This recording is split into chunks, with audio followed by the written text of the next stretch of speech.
Hello there, welcome back fellow traveler. Welcome to a brand new video. In the evening before my flight with AirAsia back to Jakarta, I walked to the beach. As it was a Saturday night, this would be my chance to see a lot of people as domestic tourists are slowly returning to Bali for their holiday needs. The beach was quite busy around sunset, but that's quite normal. What I found quite amazing is to actually see the traffic jam that most travelers know of. That is on the long stretch along Lake Yan Street directly at the beach. There was heavy traffic indeed, and queuing as well. It just wasn't as bad as before the pandemic, but things are indeed slowly recovering, measured by the queue of cars at the moment. And oh yeah, the required check-in at public locations? Well, it's there, but it's not enforced. So even I didn't check in properly, allegedly.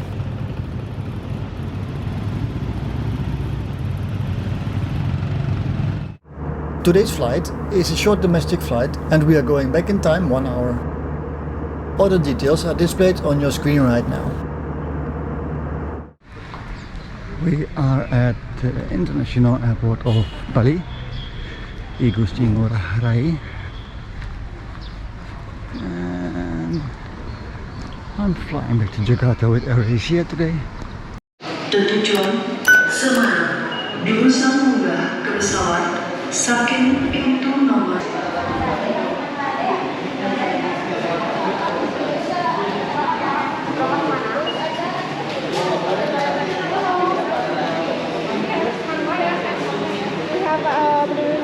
Ada ya.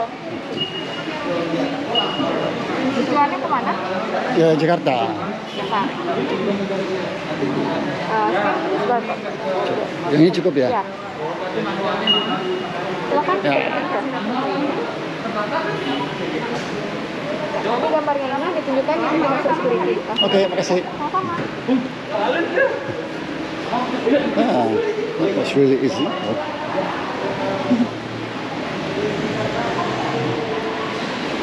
Lagi.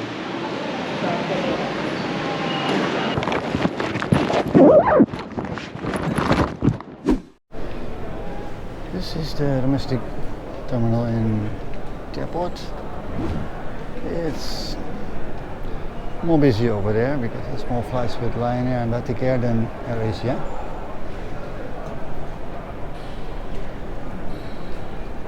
Let's check in and see if it works. Ya, makasih. That was way easier than I ever expected it to be with AirAsia. Seeing the problems I had while checking in and stuff. So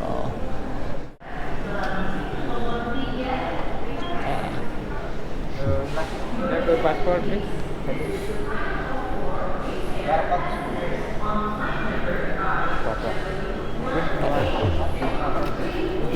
ya, makasih. That was really easy.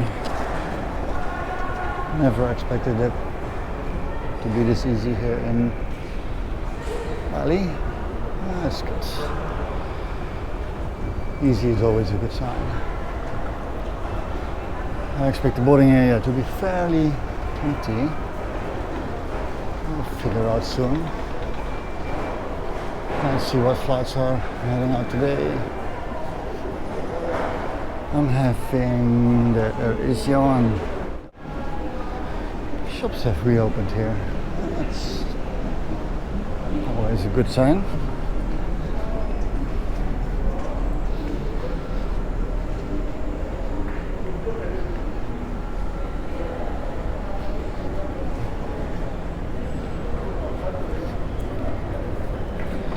National Sports Week in Papua, which has now wrapped up.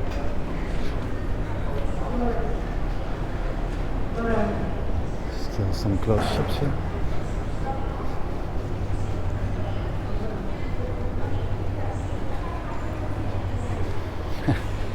One of the few airports in Indonesia that sells beer.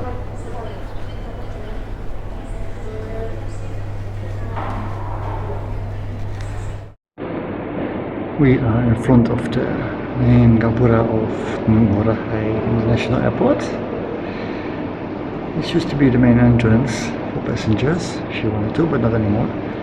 And in the distance, right in the middle, we can see GWK, which is a giant statue right over there. Mythical bird of Garuda there.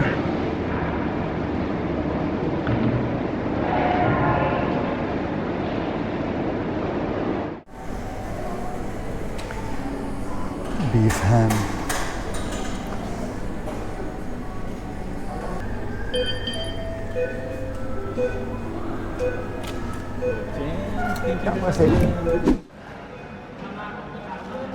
While you are watching people walk by in the domestic terminal at Ngurah International Airport of Bali, I would like to comment on my negativity around AirAsia.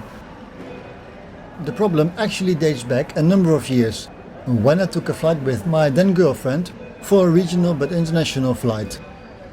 I know they are a low-cost airline and you have to take this into account, so I didn't expect anything fancy. I never do in economy class though. Upon checking in, it showed that we were seated on almost the opposite part of the plane, while we checked in together on the same reservation even. Okay, maybe we were late checking in, so I held my horses. Only upon entering the plane as one of the last ones, on purpose so I could see whether the plane was indeed full, I noticed that the plane was less than half full. So there was no real reason to be seated on opposite parts of the plane, right? In short, we eventually didn't sit in our assigned seats, but it was quite the effort to stay friendly with the staff, who are just the messengers, I know. The second flight I want to mention was a flight I took with AirAsia X from Honolulu to Kansai in early 2020. This flight was my so-called escape before the world went into shutdown. So I basically took the first flight out. That 10-hour economy class flight in a seat without entertainment, pathetic food and too little legroom is something out of a bad movie. I don't blame them fully for it, as once again they are a low-cost airline of course, but it's still a disappointment that they weren't able to serve food of any quality. I had to pay for it separately, so I could expect something at least a 5 out of 10, right? Nope. Even that was outside of the scope of AirAsia. Okay, now back to this actual flight. When booking it, I found a hotel that I wanted to add, and used their combination thing that allows for combined booking of their tickets and the hotel. This has to be done in one go, it can't be added later. I knew, no problem. That's where they can get their cheap prices from in one way or another, so fine. But not fine. When I finished the payment, the website simply informed me that the hotel was not added and would not be billed. This was only after I tried for several hours to actually get the booking to be completed, as I received numerous errors on their website over several attempts to finalize. I tweeted about that, but no response. I knew I wouldn't get a response, so that's partially why I tweeted anyway. This will get slightly funny later on. Fine, I booked the hotel separately, no harm done. But then the website informs me that pre-booking of meals is not possible. Incorrect. I have proof of that as well. So I asked AirAsia about that on Twitter, as they don't have a phone number I can call as a passenger in Indonesia. Also something really bad, I know. So calculated risk it is. No answer, of course. I didn't expect anything else. Let's continue on how AirAsia Indonesia, according to Twitter, or Indonesia AirAsia, according to their official name, is going to answer my outstanding questions.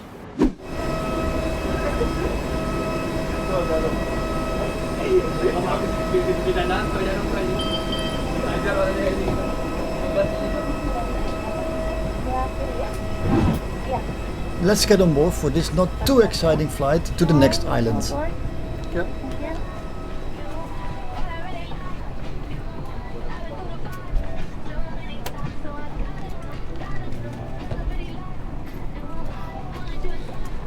Gusti, di situ 5F ya.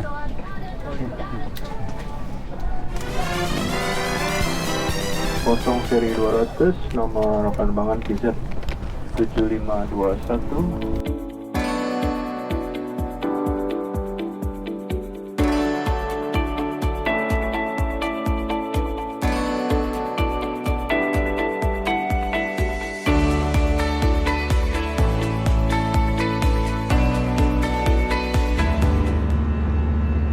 The seat is very standard and doesn't have too much legroom.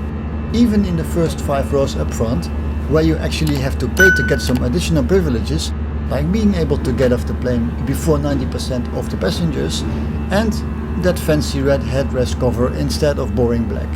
Outside that, nothing really special.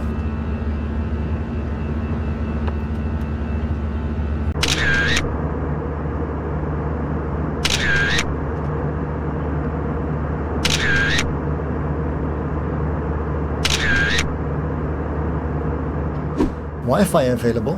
Challenge accepted. I fired up my phone to connect to the free AirAsia Wi-Fi, and soon enough I was properly connected, only to encounter several connection warnings. Anyway, I connected to their website without the regular security and was able to browse to the catalog of offers available. Only after clicking on an X to remove an advertisement I couldn't see. For this relatively short domestic flight, and most likely any other, there was no real urge to purchase real online access. The prices weren't that bad, but the unlimited one didn't really make sense on this domestic flight, giving you about an hour of effective online time. The food options displayed were either only for international flights or could not be booked due to pandemic regulations. So I flipped through them to see the menu item I ordered, but I still wasn't sure whether I would get it or not. The coupon section had the classic tourist destinations in it, which normally will give me an idea about what to visit on a day trip, for example.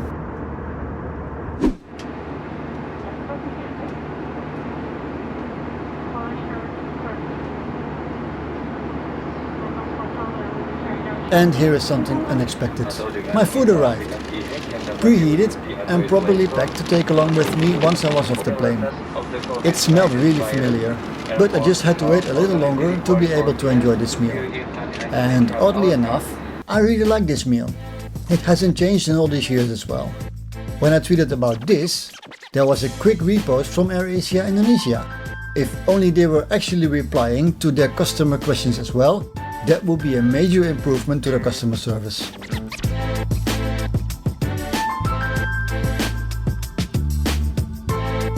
That's it for now. I hope you liked this video and see you soon.